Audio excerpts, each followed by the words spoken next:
el Callao, el 26 es Lima Provincias, y el 27 es el que se aprobó hace poco de peruanos en el exterior. Todos esos distritos tendrían por lo menos un senador. El número 28, y esto es a propuesta incluso de los amigos del Frente Amplio, estamos considerando a las comunidades indígenas. La comunidad indígena tendría un senador más. La comunidad nativa o amazónica o selvática, como quieran llamarles ustedes, tendría otro senador más.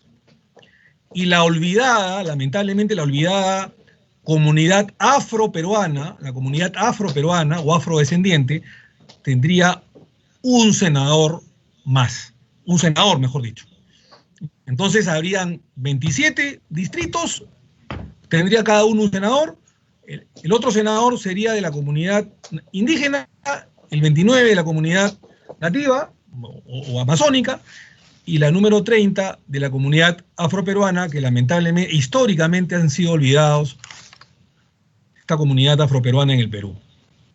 Creemos nosotros que esto es parte de una mejor representación electoral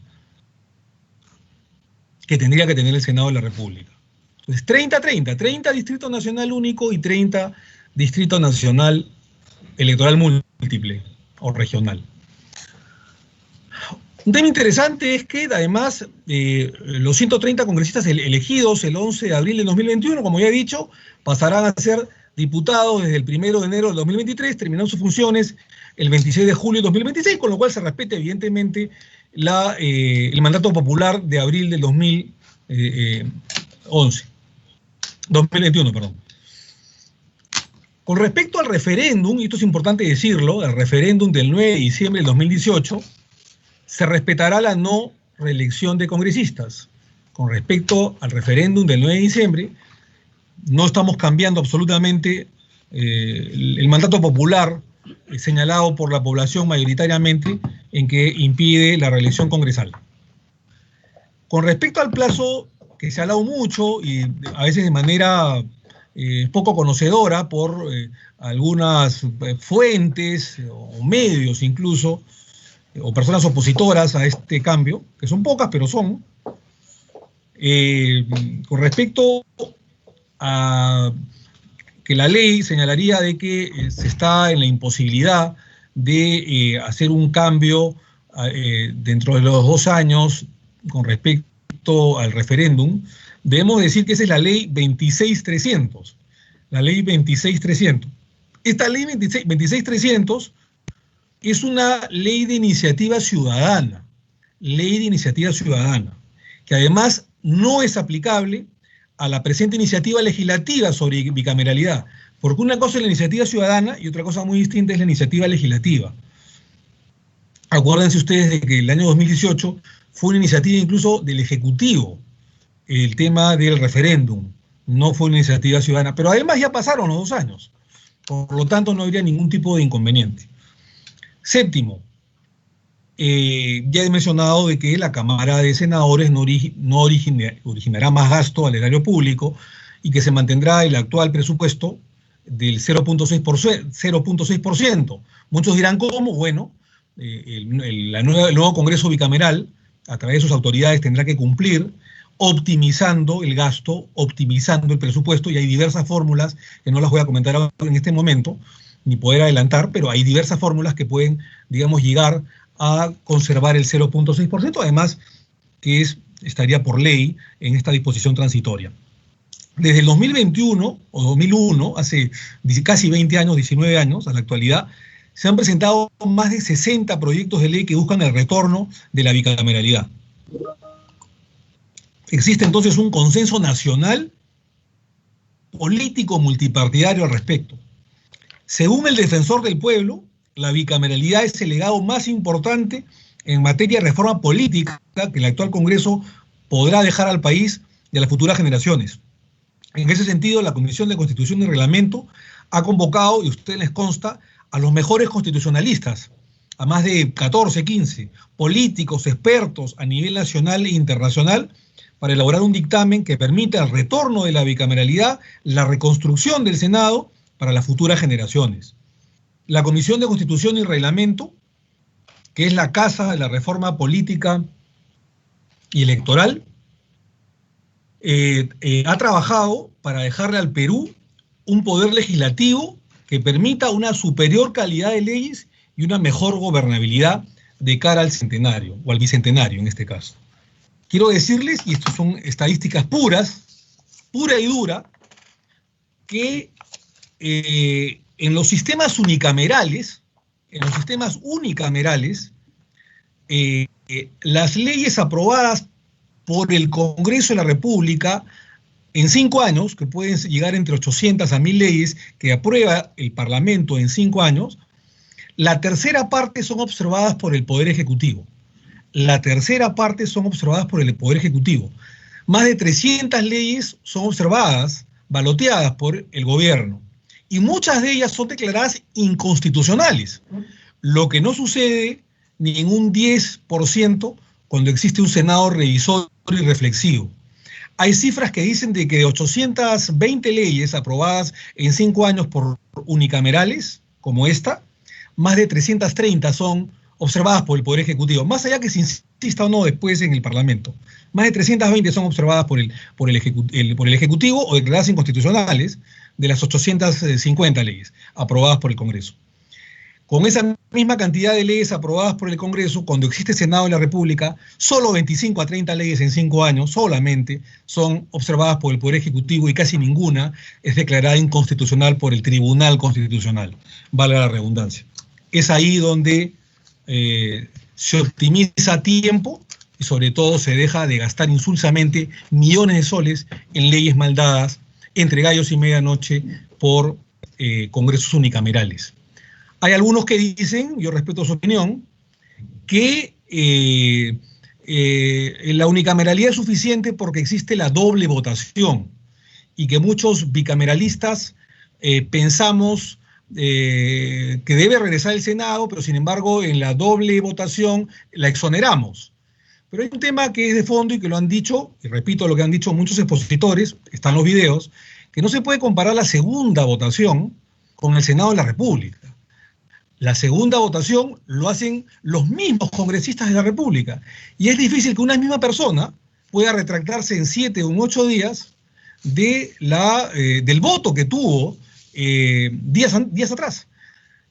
El senador tiene otra formación, es otro cuerpo legislativo, más preparado en su mayoría de casos, y por lo tanto la segunda votación dentro de una unicameralidad no se puede pues comparar con un Senado reflexivo y revisor, que son finalmente otras gentes. Es como, decía un expositor en las sesiones que hemos tenido, es como pedirle a un juez o a un presidente de una sala que en 7 días rectifique, digamos, su sentencia, ya sea absolutoria o condenatoria. No lo va a hacer. En el 99% de los casos no lo va a hacer. Por eso las exoneraciones tramitadas con mucha facilidad en los congresos unicamerales, y por eso la urgencia de tener un Senado reflexivo y revisor. Estimados colegas congresistas, miembros de la Comisión de Constitución y Reglamento, vengo el día de hoy entonces a presentarles este dictamen recaído en los proyectos de ley ya mencionados y en otros, digamos, en periodos parlamentarios anteriores, que son más de 33 proyectos de ley, los cuales proponen esta reforma constitucional, la restitución de la bicameralidad del Parlamento, la reconstrucción del Senado, que hemos considerado hoy importante acumular. Como preámbulo a esta presentación, debemos remarcar que desde que somos república, con excepción de las constituciones de 1823, 1867 y 1993, todas las constituciones han contemplado de una u otra manera diferentes formas de bicameralidad en nuestra historia constitucional. De las 12 constituciones, solo 3 son unicamerales, la de 1823 y 1867, que duraron muy poco, y esta de 1993, que es la que más está durando ya 27 años. Ahora, de cara al bicentenario, la responsabilidad de esta reforma constitucional recae en todos nosotros, quienes debemos estar a la altura del momento histórico, teniendo en mente que estamos legando, como dijo el defensor del pueblo, legando a nuestras futuras generaciones una bicameralidad que les permita vivir en un país con instituciones fortalecidas que les aseguren la gobernabilidad del Perú y por ende su desarrollo y bienestar. Es así, estimados colegas congresistas, que luego de sendas sesiones ordinarias y extraordinarias en la Comisión de Constitución y Reglamento que nos honra presidir, y en esta Comisión de Constitución que siempre hemos dicho que es la casa de la reforma política y electoral, y no nos cansaremos de decirlo, hemos tenido el conocimiento, luces y experiencia de expertos y constitucionalistas a nivel nacional e internacional. Ellos han ratificado ese importante consenso en que primigeniamente, que si bicameralidad debe haber, esta no debe ser de dos cámaras gemelas, con las mismas funciones y las mismas competencias. Muy por el contrario, el consenso es que el Perú adopte dos cámaras orgánicas y funcionalmente complementarias, o lo que se conoce en doctrina como el bicameralismo imperfecto, lo cual consiste en asignar a cada cámara funciones diferentes. Así, la Cámara de Diputados es una cámara más política, regional, mientras que la Cámara de Senadores es una cámara reflexiva, revisora en la función legislativa y con una amplia visión nacional, con una visión de Estado y no tan regional como la Cámara Baja o la Cámara de Diputados. Así, el presente dictamen, haciendo suya las opiniones de los expertos y siguiendo la evolución de nuestra historia constitucional, plantea una bicameralidad imperfecta, donde ambas cámaras tendrán funciones diferentes. La Cámara de Diputados tendrá la responsabilidad de legislar y de control político, mientras que el Senado será la Cámara técnica, reflexiva, la que tenga como función revisar la legislación proveniente de la Cámara de Diputados, nombrar a las altas autoridades del Estado y tener una visión nacional, una visión de Estado. Va a ser como en el Poder Judicial, recuperar una Corte Suprema que nunca debió ser eliminada. Con este preámbulo quisiera ahora fundamentar las propuestas que figuran en el siguiente predictamen. Con su permiso.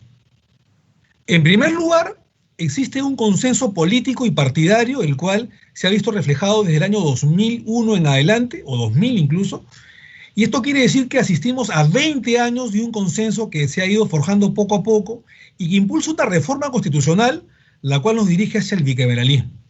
Probablemente el unicameralismo tuvo su momento, en una época de excepción, de crisis política, en una época de terrorismo, en una época en la que había que agilizar determinadas normas. Esa época de convulsión social, a Dios gracias, ya ha terminado. Una convulsión social producto de la bestialidad terrorista. Y en esto quiero ser bastante claro.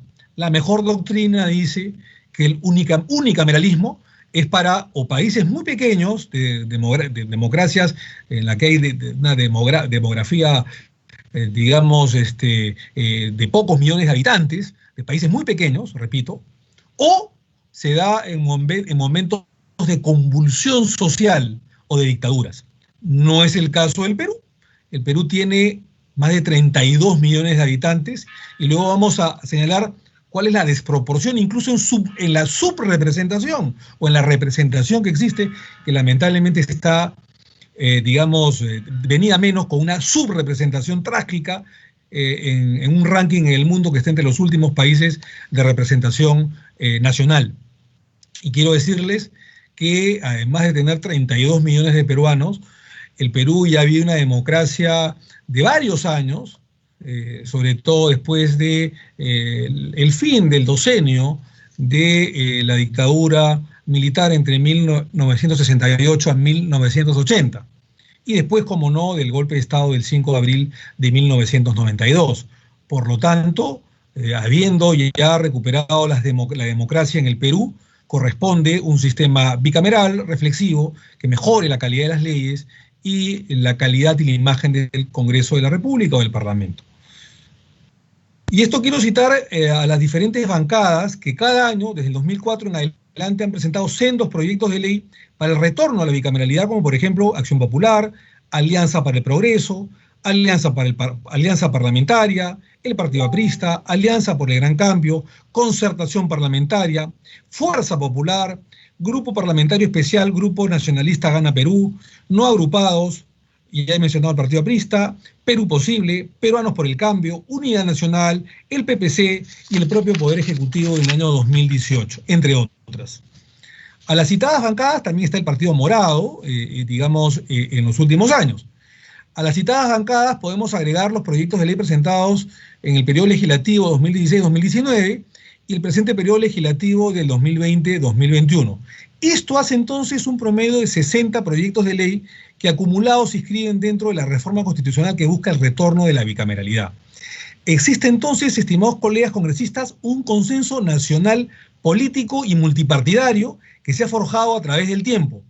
Y esto no debe sorprendernos debido a que en las palabras del senador Enrique Bernales, al cual brindo mi gratitud, mi consideración, mi homenaje el día de hoy, mi tributo, un gran amigo que incluso de manera personal me acompañó en el 2013 y 2014 como asesor externo de la Comisión de Constitución y Reglamento cuando la presidí en esos años, cuando ha señalado, ha dicho que la Constitución histórica del Perú, sabias palabras, confirman lo dicho, que esta Constitución histórica ha conservado el bicameralismo, al igual que lo ha señalado también Felipe Osterling Parodi, el último senador de la República entre los periodos 1991 y 1992 como presidente de la Cámara de Senadores y senador entre el 85 al 90 y el 90-92.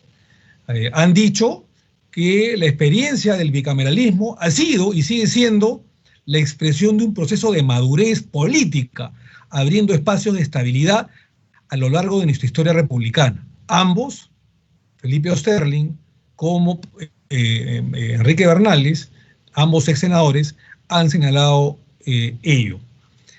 Es así, estimados colegas congresistas, que llegados al final de la segunda década del siglo XXI y de cara al bicentenario, el Perú y los poderes del Estado asistimos a lo que el filósofo Bruce Ackerman calificaría el momento constitucional. El momento constitucional, el cual hace referencia a la intensa deliberación de los pueblos sobre las bases de su constitución, tras los cuales cierta propuesta reformista logra un apoyo político profundo y partidario profundo que se concentra en un consentimiento supramayoritario. Como lo hemos visto desde el año 2000 con el doctor Valentín Paniagua Corazao, ex congresista, diputado y presidente de la República, los episodios de movilización han sido constantes para llegar a su pináculo en esta época, abriendo un momento constitucional propicio para una reforma constitucional como es el retorno de la bicameralidad. En segundo lugar, y yendo al plano procedimental, es importante remarcar que las elecciones para el nuevo Senado de la República serían, como ya hemos manifestado, en octubre del 2022, la misma fecha que las elecciones para gobernadores y alcaldes y regidores. De esta manera no se generará gasto alguno, electoral o suplementario. Así, por disposición transitoria, la nueva Cámara de Senadores entraría en funciones el 1 de enero del año 2023 y culminaría indefectiblemente el 26 de julio del 2026, es decir, 3 años y medio. Luego, a partir del 26, la Cámara de Senadores ya unida con la Cámara de Diputados, su gestión sería de 5 años. Por su parte, los 130 congresistas de la República, elegidos el 11 de abril del 21, pasarían a formar parte de la Cámara de Diputados el 1 de enero del 23 hasta julio del 26. Así, la primera bicameralidad del Bicentenario tendrá lugar en el periodo legislativo que va del 1 de enero del 23 a julio de enero del 26 o 2026. En tercer lugar, en cuanto al número de senadores previsto, se desarrolla en el presente predictamen la importante cuestión de la representatividad parlamentaria de todos nuestros compatriotas, tanto a nivel territorial como también a nivel de las diferentes comunidades que pueblan nuestra multiculturalidad, como lo son la comunidad indígena, nativa y afrodescendiente. A este respecto, la Comisión de Constitución y Reglamento hace suyo los comentarios de los expertos citados, quienes señalan que deben existir 3 criterios que debe cumplir nuestro país para implementar el sistema bicameral. Primero, la dimensión geográfica del Estado, el cual debe ser de mediana o de gran proporción, cosa que el Perú lo cumple enormemente. Segundo, el número de habitantes, que actualmente no corresponde con el número de representantes. y el aspecto tercero, el aspecto étnico, cultural, social, aún no representado en el Congreso de la República. En ese sentido, constatamos que el Perú es uno de los países con la más baja representación parlamentaria del continente. Debo remarcar, según el artículo 90, segunda frase de la Constitución del año 93, que el número de congresistas es de 130 parlamentarios. Sin embargo, primigeniamente el número de congresistas era de 120. Y aquí me quiero detener con un dato que es importantísimo, que se los voy a alcanzar, que dice lo siguiente. Fíjense ustedes. El año 1956, cuando el presidente Odría decretó que incluso las mujeres voten, porque era, digamos, era increíble, era paupérrimo, era desagradable que las mujeres no tengan los mismos derechos que los hombres. El año 56 habían 235 parlamentarios. 235 parlamentarios el año 56. Pero la población era de 7 millones de habitantes. Es decir, por cada 29.000 habitantes había un congresista. El año 62 y 62 habían 241 parlamentarios con 10 millones y medio de habitantes. Es decir, por cada 43.000 habitantes había un representante, un congresista.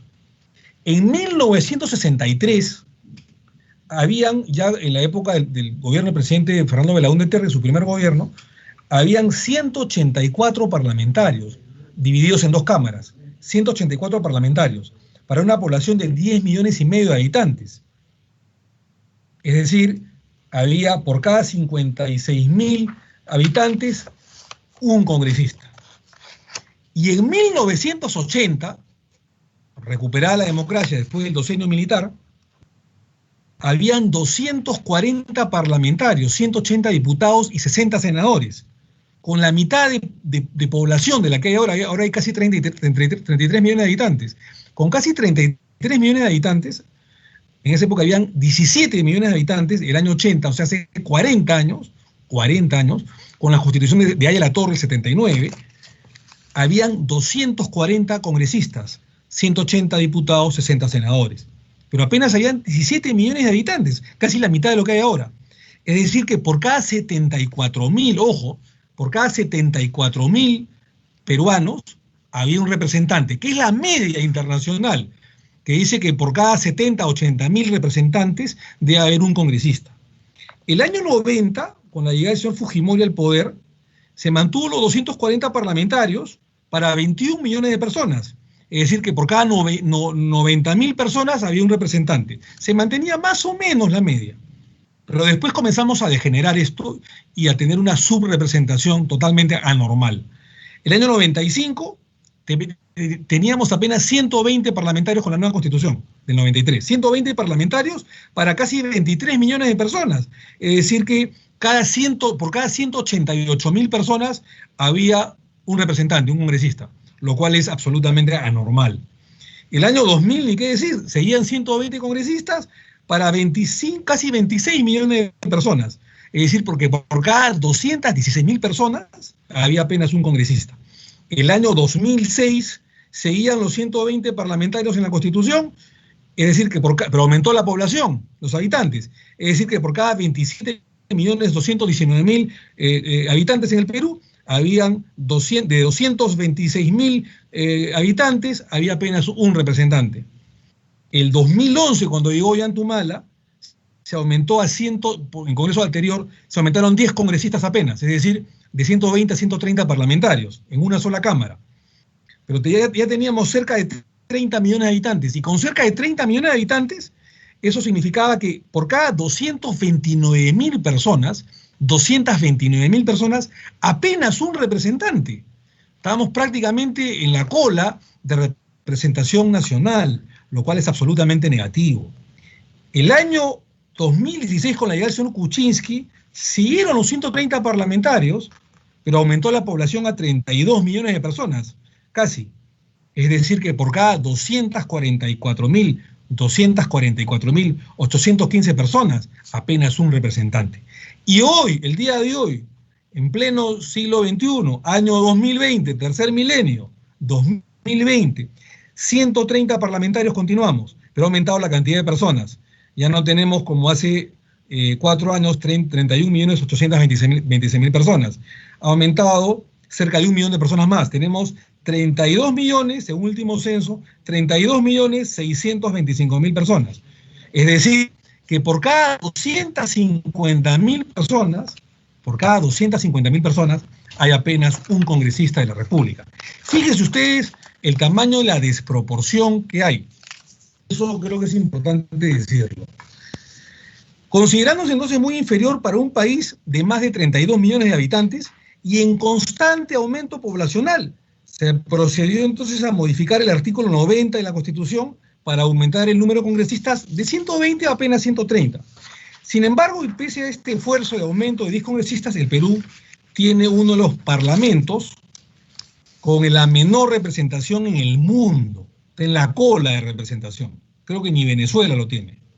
Así, en lugar de aumentar el número de congresistas, hemos ido reduciendo su número, de manera populista, por supuesto, con respecto a los 138 representantes del Parlamento de 1919 o los 141 representantes de los congresos de 1924 y 1929, han pasado 100 años, o los 182 congresistas de 1939. Fíjense que en 1939, el gobierno de Manuel Prado Ugarteche, habían 52 congresistas más que ahora, pero la población no era ni de 10 millones de habitantes. Ni qué decir de las constituciones del año 45, o del año 50, o del año 56, o del año 63, que se aumentó a 184 parlamentarios. O incluso a los 240 parlamentarios que habían en los congresos del año 80, 85 y 90, en la que por lo menos se contaba con 240 parlamentarios para una población entre 17 a 20 millones de personas, donde estaba mucho más representada que el día de hoy, 3 veces más representada que el día de hoy. En mérito de lo explicado, se plantea entonces que el número de parlamentarios sea, si es que se aprueba este dictamen, de 190, es decir, se conserve los 130 congresistas actuales que pasarían a ser diputados o Cámara Baja, y se aumente a 60 senadores, repito, sin originar mayor gasto al erario nacional, manteniéndose el 0.6% del presupuesto general de la República y del nuevo Parlamento bicameral. Esta cifra permitiría aumentar el nivel de representatividad sobremanera. No sería lo ideal, pero por lo menos mejoraríamos el nivel de representación, con un escaño por cada 171.000. Ojo que la media dice de que debe haber entre 80 a 90.000 personas un representante. Por lo menos de los 250.000 postergados que estamos ahora, bajaríamos a 171.000. O sea, si aprobamos esta reforma de 60 senadores más, o sea, 130 más 60, 190, llegaríamos a una representación de 171.000 personas tener un representante. No es lo ideal, pero por lo menos avanzaríamos en ese cometido. La representatividad se vería favorecida si dividimos el padrón electoral de 24.799.384 electores entre los 190 parlamentarios, lo cual arrojaría la cifra de un escaño por cada 130.000 electores, no habitantes, electores. O sea que cada elector, cada 130.000 personas tendría por lo menos un representante. 130.000 electores tendría un representante en el Congreso. Con respecto a la representatividad y el número de parlamentarios, debemos indicar que la relación entre el tamaño de las cámaras varía del país a país, pero existe un patrón mundial. Las cámaras de diputados siempre son más numerosas que las cámaras de senadores. Así, tomando la muestra de los 76 países bicamerales, comparando el tamaño relativo de ambas cámaras, el promedio mundial es de 2.84. 2.84 a favor de la cantidad de mayor diputados en relación a senadores. Esto significa que en promedio existen 2.84 diputados por cada senador, es decir, casi 3 a 1 por cada senador. O también que la Cámara de Diputados es 2.84 más grande que la de senadores, algo así como casi el triple del tamaño. En el caso peruano, y con esta reforma del número a 190 parlamentarios, la ratio de diputados sería de 2.16, lo cual se encuentra en la dirección adecuada para lograr una mejor representatividad del pueblo peruano en el poder legislativo, como ya lo he explicado ampliamente en los minutos que me han precedido. Finalmente, el aumento del número de parlamentarios no solo debe ser cuantitativo, sino fundamentalmente cualitativo, de calidad. Por tanto, esta representatividad debe llegar e incluir a las comunidades indígenas, nativas y las olvidadas afrodescendientes en nuestro país, las cuales han sido largamente postergadas, repito, en sus derechos y reivindicaciones, las tres. Este es entonces el espacio y el momento para que puedan ejercer plenamente los derechos que emanan de su ciudadanía, aportando en el Senado de la República su riqueza cultural y social, lo cual nos enorgullece como país y como peruanos. En cuanto a la manera de elegir a la Cámara de Senadores, se ha previsto que la Cámara de Senadores estará compuesta por 60 parlamentarios, de los cuales 30 serán elegidos por distrito electoral único, y los otros 30 serán elegidos en distrito electoral múltiple. Como hemos explicado, se incluye la representación de las comunidades indígenas, nativas y afroperuanas, cada una con un escaño. Cada una con un escaño. Con un escaño. De aquí nace la propuesta del artículo 90b, el cual estaría redactado de la manera siguiente. La Cámara de Senadores es elegida por un periodo de 5 años. 5 años, se respeta eso. Y cuenta con un número de 60 senadores, es decir, 30 senadores son elegidos en distrito electoral único y 30 senadores son elegidos en distrito electoral múltiple. Para la elección de estos últimos, el territorio de la República se divide en 30 circunscripciones electorales, una por cada departamento, una por la provincia constitucional del Callao, una por Lima provincias, una por los peruanos residentes en el extranjero y una por las comunidades campesinas, una por las comunidades nativas y una por las comunidades afrodescendientes. En cuarto lugar, con respecto al referéndum del 9 de diciembre del 2018, el presente predictamen respeta lo que el pueblo peruano decidió en esa fecha, es decir, la no reelección de congresistas de la República. Asimismo, debemos indicar que si bien esta cuestión ha sido votada en el referéndum del 9 de diciembre del 2018, existen también proyectos de ley que plantean igualmente la no reelección de congresistas, como son los proyectos 3226-2018, Congreso de la República, 3306-2017, Congreso de la República, 3226-2018, Congreso de la República, y 3308-2017, Congreso de la República, y que han sido acumulados al presente predictamen. Queda entonces claro, estimados congresistas, que se mantiene la no reelección de congresistas tal, y como lo ha dicho el pueblo peruano respecto a los citados proyectos de ley. En quinto lugar, con respecto al plazo de 2 años para que una reforma tratada en referéndum no, debemos explicar lo siguiente. Es importante diferenciar entre lo que es una iniciativa ciudadana y lo que es una iniciativa legislativa, o en este caso también del Poder Ejecutivo. El referéndum del 9 de diciembre de 2018 obedecía a una iniciativa ciudadana a la cual se le aplicaba el plazo de 2 años de la Ley de los Derechos de Participación y Control de la Ley 26.300. Es decir, este referéndum del 9 de diciembre, repito, del 2018, obedecía a una iniciativa legislativa y que incluso fue impulsada por el Poder Ejecutivo, no a una iniciativa ciudadana. Eso implica que en el plazo de 2 años, desde el 9 de diciembre de 2018 hasta el 9 de diciembre de 2020, no se podía plantear referéndum u otra iniciativa ciudadana que contenga la misma pregunta en relación a la bicameralidad. Ahora bien, en lo que nos concierne, por el Poder Legislativo y el mandato parlamentario, los congresistas de la República debemos ejercer nuestras funciones a través de la iniciativa legislativa, la cual se puede hacer durante los periodos legislativos. Por tanto, la Ley 26.300 para la iniciativa ciudadana no es aplicable a la presente iniciativa legislativa sobre bicameralidad. Son evidentemente una ley distinta a la que nosotros estamos planteando, que no tiene nada que ver con lo que se está planteando en estos meses. Sexto lugar, existe el punto del financiamiento de la nueva Cámara de Senadores. La propuesta del predictamen es que la Cámara de Diputados y la Cámara de Senadores deberán funcionar con el mismo presupuesto del actual Congreso, repito, y esto es sumamente importante. La Cámara de Diputados y la Cámara de Senadores deberán funcionar con el mismo presupuesto del actual Congreso. Las dos cámaras unidas, me refiero, correspondiente al 0.6% del presupuesto general de la República, que tiene el día de hoy esta unicameralidad, y sin generar más gasto o mayor gasto al erario público. Este planteamiento se justifica por lo siguiente. El presupuesto anual del Congreso de la República del año 1980, hay que hacer historia, de 1980, empezó con la suma de 36 millones de soles. Claro, 36 millones de soles oro de esa época, ¿no? El año 80, recuperar la democracia con Fernando Belaúnde Terry, su segundo y último gobierno. En esa fecha, el Poder Legislativo era bicameral con 180 diputados y 60 senadores, lo cual hacía un total de 240 congresistas. Sin embargo, registra un nivel de gasto constante y equilibrado.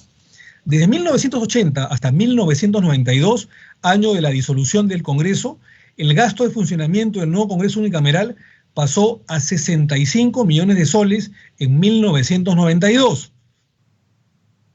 A 65 millones de soles en 1992, cifra que fue aumentando aproximadamente de entre 2 a 4 millones al año.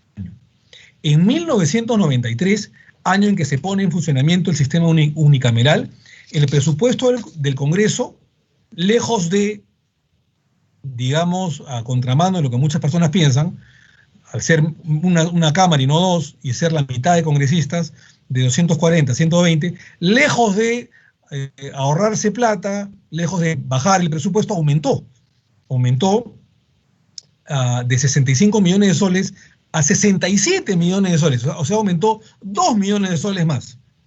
En el año 1994, además, se registró un alza significativa, llegando a 96 millones de soles. Ya en el año 94 prácticamente la inflación era casi cero, 2, 3, 4% al año. Sin embargo, no había justificación con ese unicameral y se siguió aumentando, ¿no? Del 94, del año 94 al año 95, de 96 millones de soles a 158 millones de soles. Es decir, casi cerca del doble, 80% más. En 1996, el presupuesto aumentó a 175 millones de soles. En este punto es necesario precisar que el número de congresistas sigue invariable y era de 120. Claro, muchos dirán que antes, en los congresos antiguos bicamerales, muchos parlamentarios no tenían oficina, no tenían tantos asesores o computadoras, en fin, y se les proporcionó al congresista, al parlamentario, una sede mucho más decente, más equipada, con muchos más recursos de infraestructura y logística. Es verdad, pero siguió aumentando, siendo unicameral.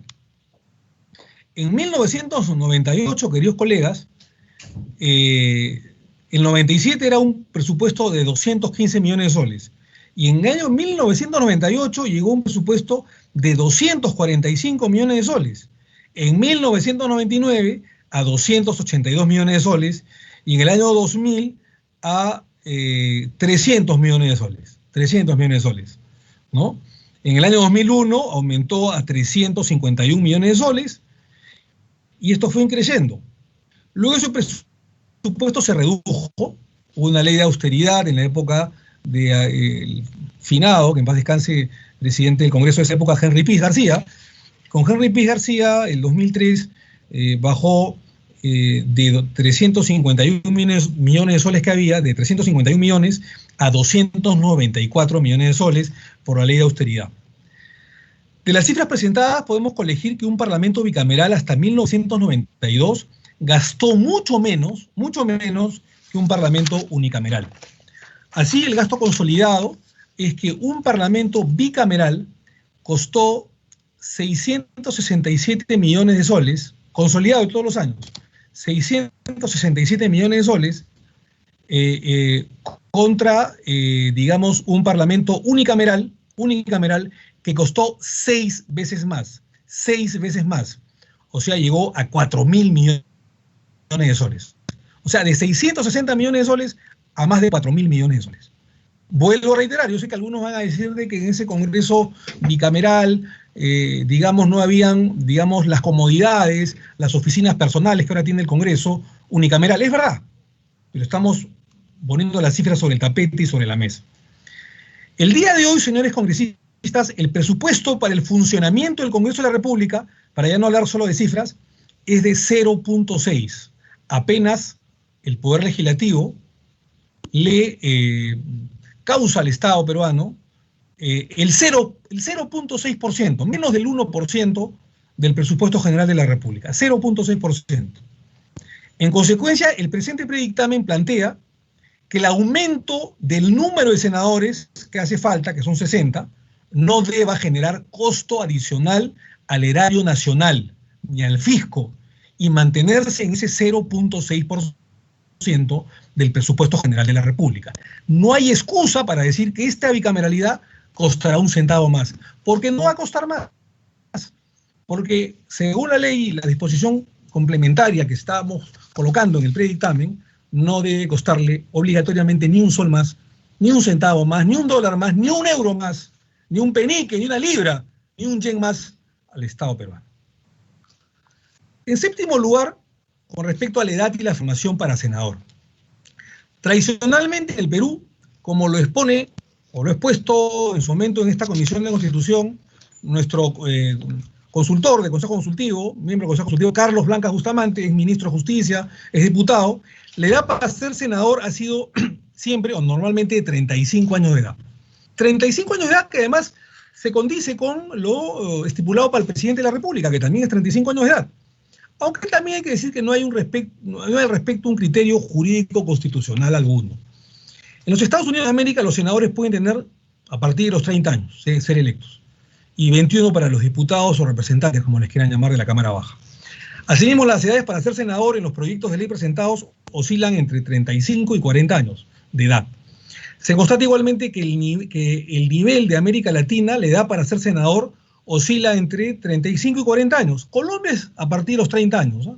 Colombia es a partir de los 30 años y diputados o representantes a partir de los 21. Excepción también hecha por Argentina, donde la edad requerida para senador es de 30 años y diputado 25. Asimismo, debemos analizar el tema de la edad con respecto a la bicameralidad imperfecta que se plantea.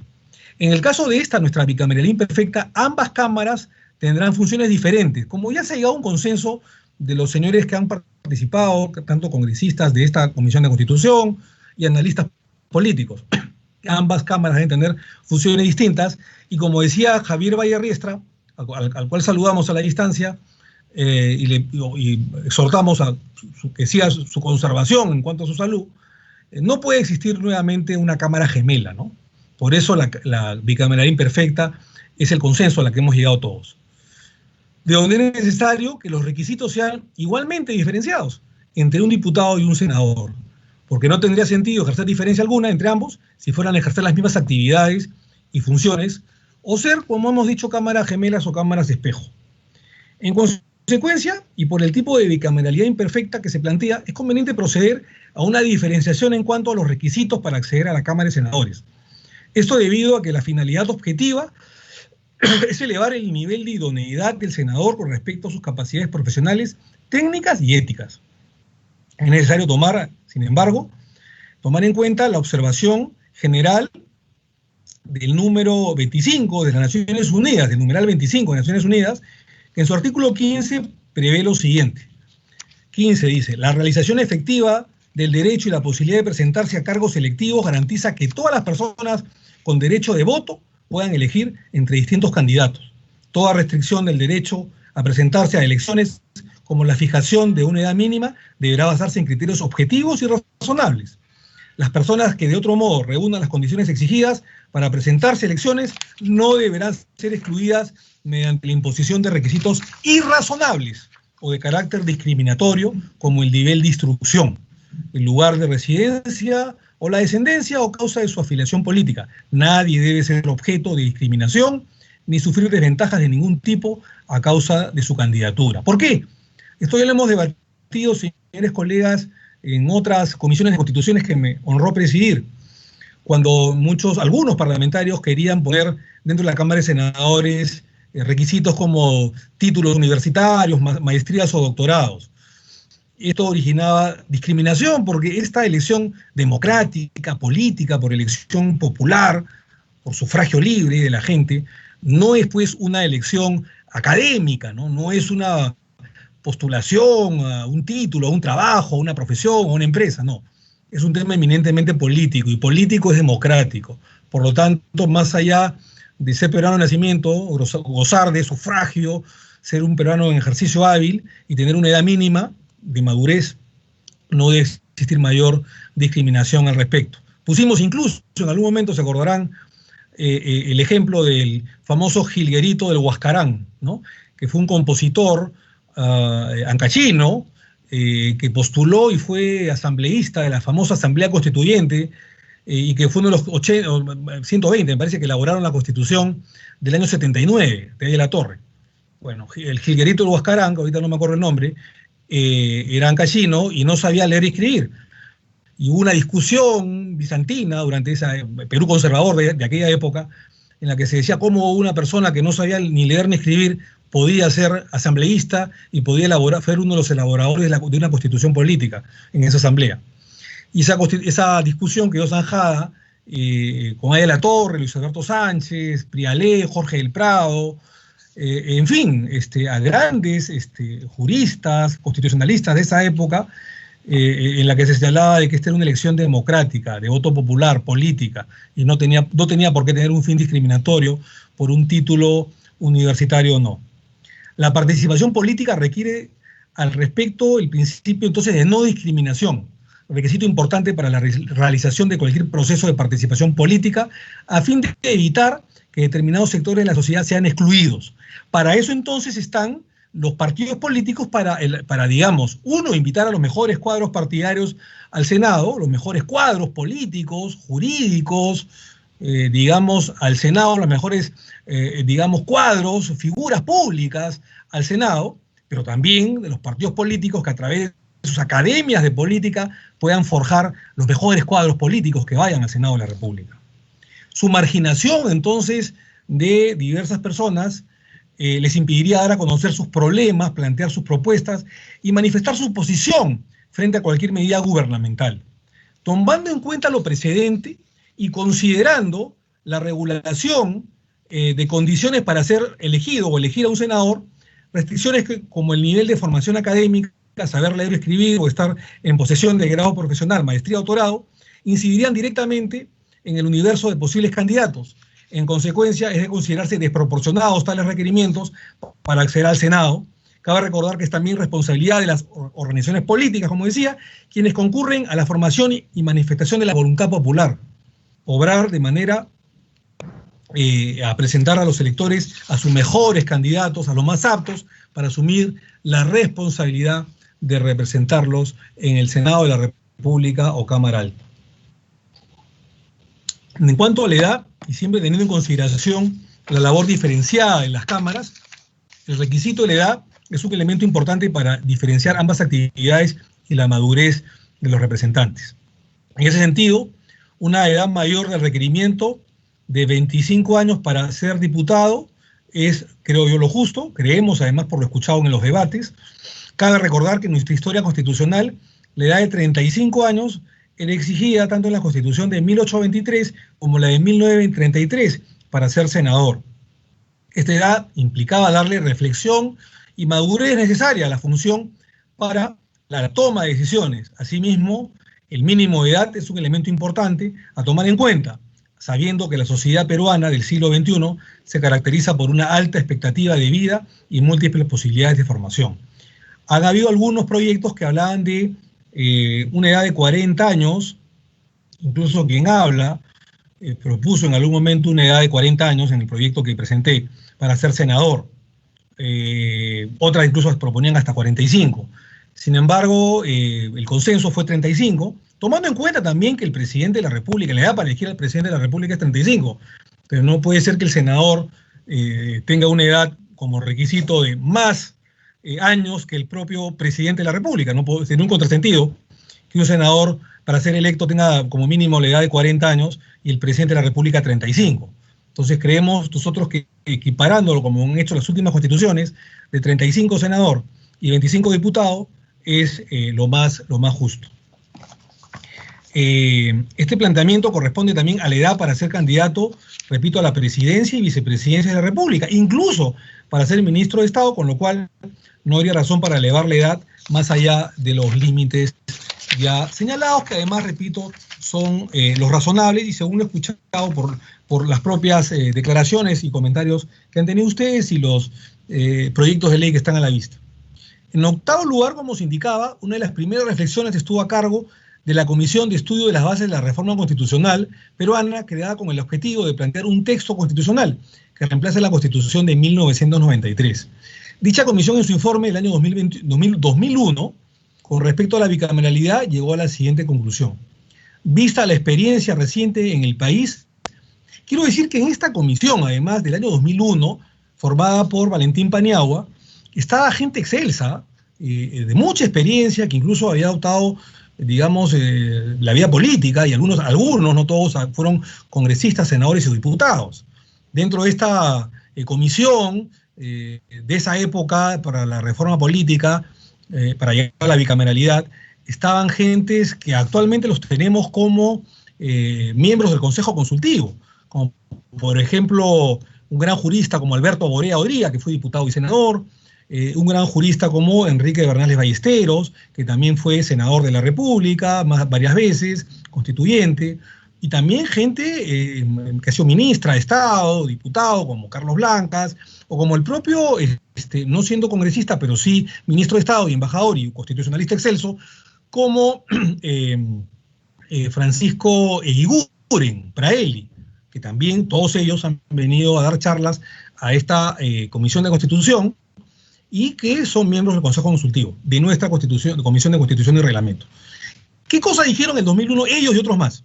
Vista la experiencia reciente en el país, en donde se ha comprobado que el sistema unicameral no ha funcionado, ya lo decía en el 2001, en atención a los argumentos de mejor estructuración para la elaboración de leyes, mejor control político y menor gasto público, en consecuencia se plantea regresar a la instauración de dos cámaras legislativas con funciones diferenciadas, muy al estilo de la Carta de 1979, que establezca un mejor control parlamentario, mayor criterio de representación y seguridades para la elaboración de leyes, contando para ello con la revisión legislativa, aunque estableciendo que el trámite siempre debe iniciarse en la Cámara de Diputados, con lo que el Senado solo sería una Cámara revisora.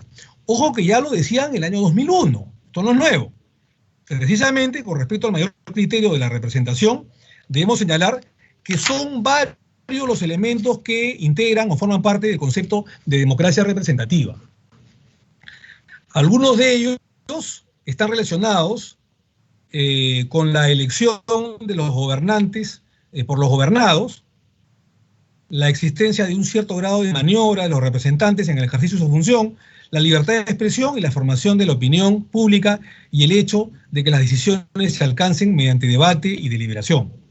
El primero de los elementos descritos es la elección de los gobernantes por los gobernados. Es el que está más íntimamente ligado con el concepto de representación política, pues personaliza o individualiza el otorgamiento del mandato de representación de los gobernados en el mandatario. Las elecciones entonces resultan siendo el mecanismo más efectivo para traducir esa expresión de la voluntad popular en la elección de los representantes de la ciudadanía, los que a su vez serán el canal idóneo para conducir sus demandas a la esfera de la discusión de las políticas públicas. De la definición clásica de Hannah Pitkin sobre los 5 elementos a través de los cuales puede entenderse el concepto de representación política, autorización, responsabilidad, descripción, simbolismo y actuación sustantiva, nos centraremos en el tercero de ellos, el elemento descriptivo, reconociendo que estos elementos que se relacionan, se contienen e interconectan entre sí de forma que solo efectos analíticos puedan desligarse.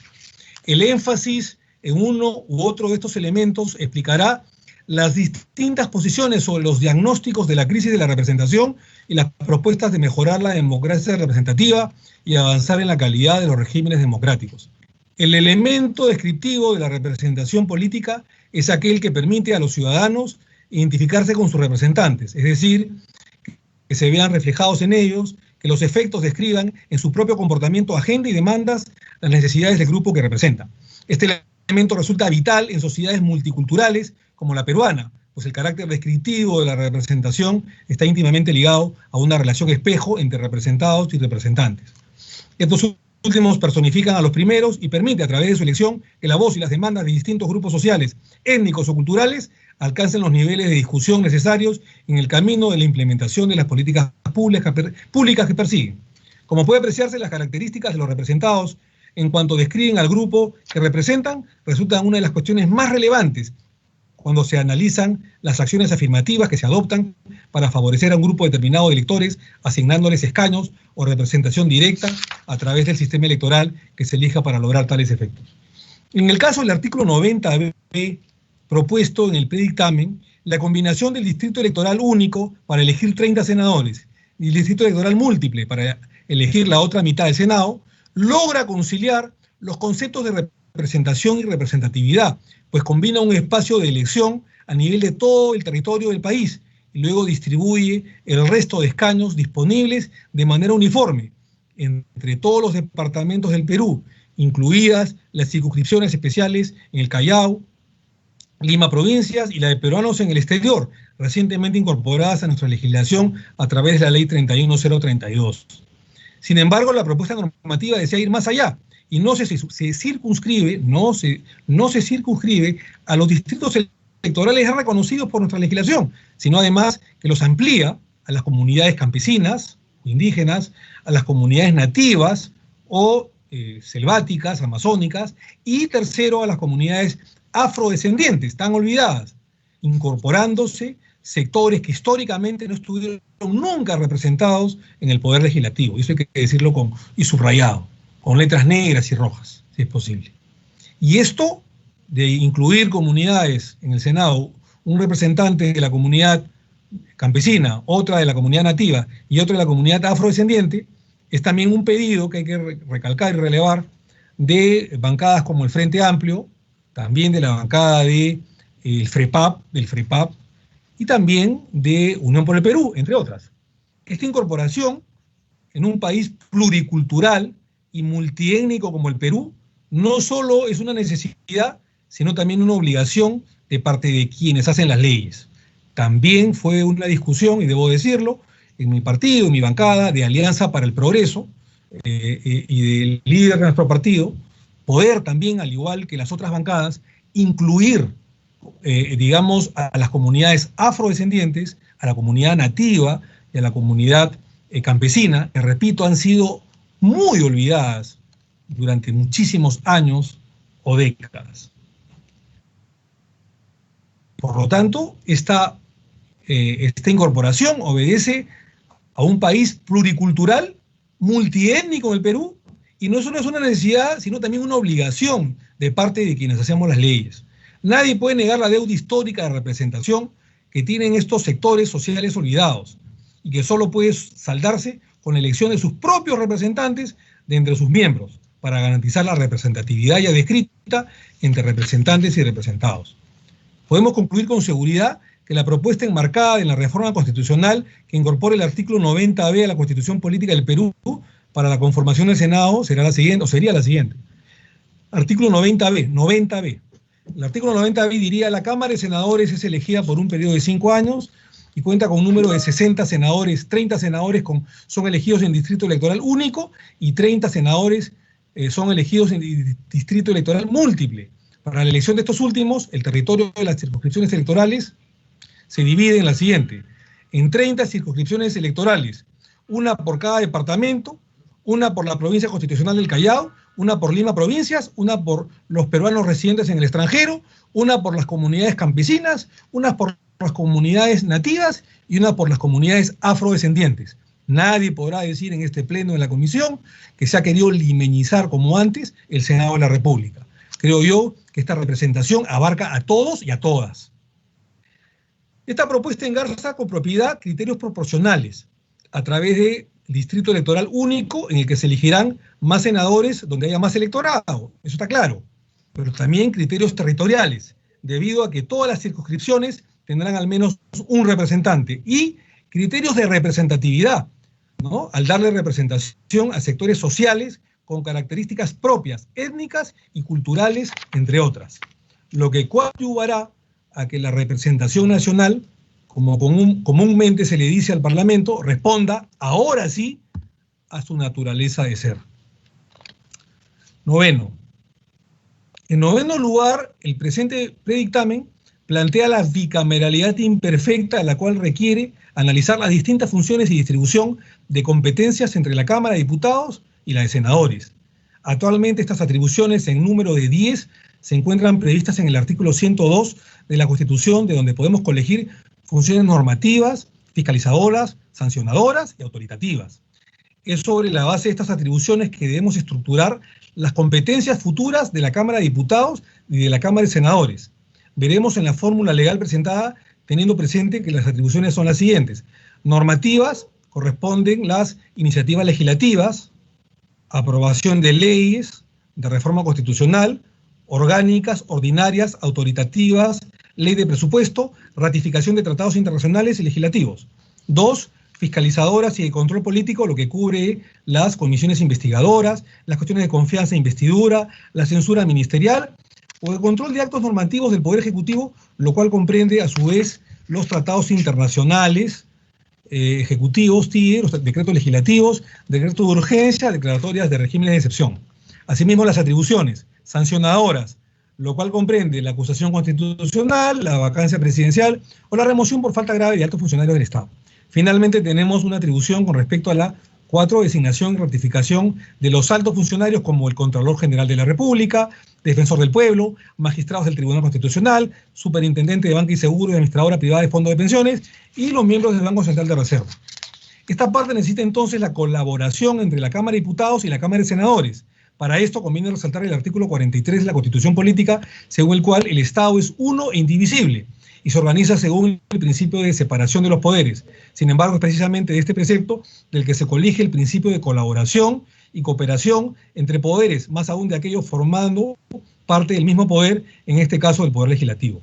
Sobre este tema, el TC, el Tribunal Constitucional, ha tenido la oportunidad de pronunciarse en la sentencia recaída en el expediente 0002-2008 PC/TC, en la que estableció que el ejercicio de una competencia compartida entre ambos niveles de gobiernos debe realizarse de manera coordinada y no de modo autónomo. Esto de acuerdo al principio de cooperación y lealtad constitucional, con la finalidad de promover el bienestar general fundamentado en la justicia, el desarrollo integral y equilibrado de la nación.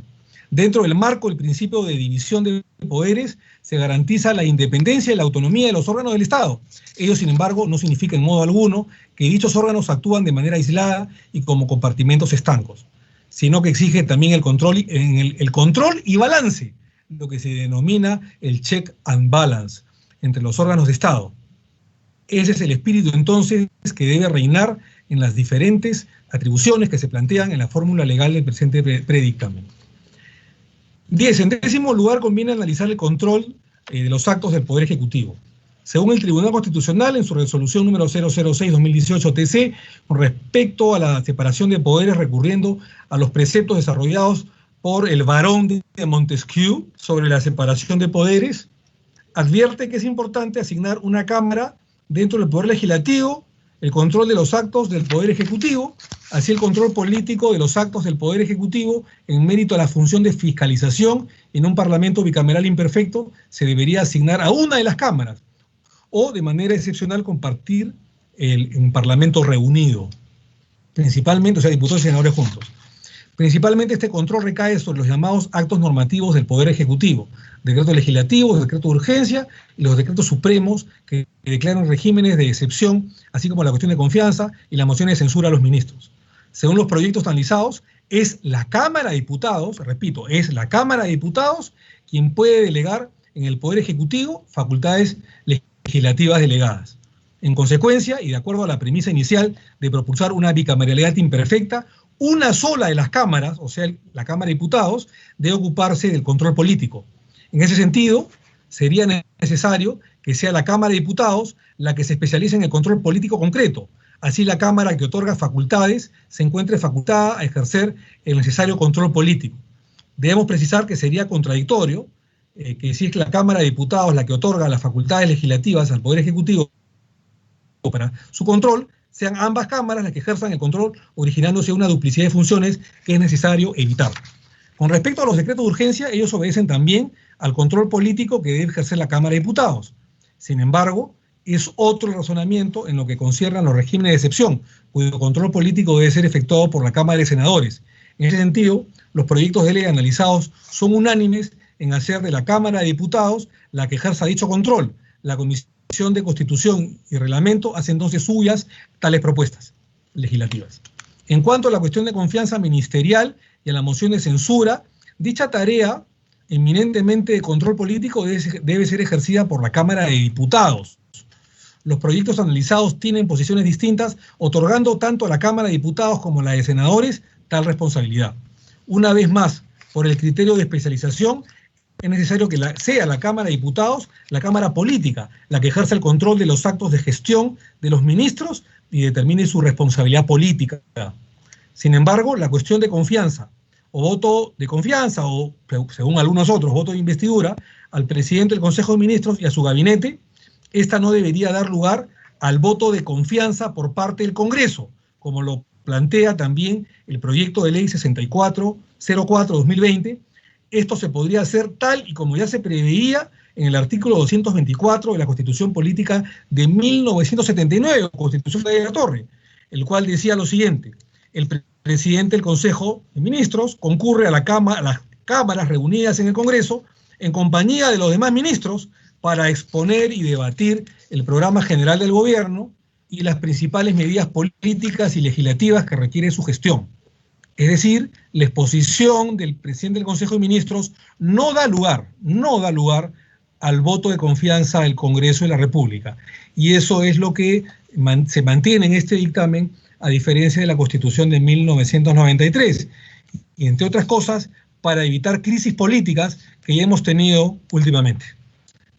Porque además, lo lógico es que, digamos, el presidente de la República, una vez que nombre a su ministro de Estado, tiene investidura, está investido por el presidente de la República. No necesita el voto de investidura en un sistema híbrido o semipresidencial, no necesita voto de investidura por parte del Congreso. Ese fue un cambio de la Constitución 93 que ha traído problemas. Entonces, basta con que el presidente del Consejo de Ministros, con su gabinete, en los 30 días de ser, digamos, designado, investido por el presidente de la República, vaya en los 30 días al Congreso de la República, a la Cámara Baja, a la Cámara de Diputados, para exponer su plan de trabajo y sus políticas públicas a realizar, pero no que origine esto una votación que le dé adicionalmente un voto de confianza o de censura al mismo, ¿no? Esto es lo que recoge este dictamen, en contramano de lo que figura hasta el día de hoy en la Constitución del 93. Dicho esto, en un sistema bicameral imperfecto que planteamos, el experto Domingo García Belaunde sugiere que la investidura del nuevo gabinete, digamos, se dé en la Cámara de Diputados, dejando al Senado la incapacidad moral. Lo que está planteando es simplemente que asista a la Cámara de Diputados o al Congreso, pero sin voto, digamos, de investidura, ¿no? Solamente la exposición. Cabe recalcar que la Constitución del año 93 y 79 preveían la exposición del presidente del Consejo de Ministros delante de la representación nacional, pero al final no había el llamado voto de investidura, tanto la del 33 y la del 79. Con la introducción de elementos parlamentarios en nuestro sistema presidencial, vemos que no ha mejorado la situación política, sino que eventualmente la ha agravado en ese sentido, y el experto, en este caso, el doctor constitucionalista, es ministro, ex embajador de Perú en España, Francisco Eguiguren Praeli, señala que cuando el gobierno cuenta con una mayoría parlamentaria favorable, sea propia, formada mediante alianzas, los elementos propios del presidencialismo parecen más notoriamente con estabilidad para el Poder Ejecutivo, pero con el riesgo de excesos favorecidos por la falta de control y la sumisión política de un Congreso oficialista. En cambio, cuando el Congreso es dominado por una mayoría de oposición, los elementos parlamentarios del régimen constitucional se hacen manifiestos mediante el uso más frecuente de interpelaciones o censuras de ministros, así como el bloqueo parlamentario a iniciativas legislativas gubernamentales, que puedan llevar a una situación de polarización e inestabilidad política. Así, el voto de investidura puede generar una investidura por el Congreso, puede generar una inestabilidad política innecesaria. También su uso es inexplicable desde el punto de vista político frente a un nuevo presidente del Consejo de Ministros y un nuevo gabinete que marcha al Parlamento con la espada de Damocles, sin haber podido explicar sus políticas de gobierno o los puntos esenciales de su gestión, generando en esto tensiones políticas absolutamente innecesarias. Estimados miembros de la Comisión de Constitución y Reglamento, estamos entonces frente a un momento histórico, el cual ha llegado a un momento cúspide, a un momento máximo de maduración y reflexión que debemos tener entre todos nosotros. Quiero terminar señalando algunos artículos que siempre, digamos, de la fórmula deben ser analizados dentro de este predictamen. No voy a repetir lo que ya se ha dicho, salvo que sea absolutamente necesario, ya será parte del debate, pero, digamos, dentro de las atribuciones de la Comisión Permanente, se señala en el dictamen que la Comisión Permanente es, digamos, conformada por diputados y senadores, y la Comisión Permanente tiene algunas atribuciones, como aprobar los créditos suplementarios y las transferencias y habilitaciones de presupuesto durante el receso parlamentario, ejercitar la delegación de facultades legislativas que el Parlamento otorgue, autorizar la prórroga del estado de excepción del artículo 137 y las demás que le asigna la Constitución y las leyes al reglamento del Parlamento. Son atribuciones entonces, ahora sí, de la Cámara de Diputados, acá viene la bicameralidad imperfecta, dar leyes y resoluciones legislativas, así como interpretar o modificar o derogar las existentes, delegar facultades legislativas al Poder Ejecutivo, interpelar a los miembros del Estado o al Gabinete Ministerial, aprobar la demarcación territorial que proponga el Poder Ejecutivo, nombrar comisiones investigadoras con la finalidad de resguardar los intereses del Estado, iniciar investigaciones sobre cualquier asunto de interés público. Otra que señale la ley.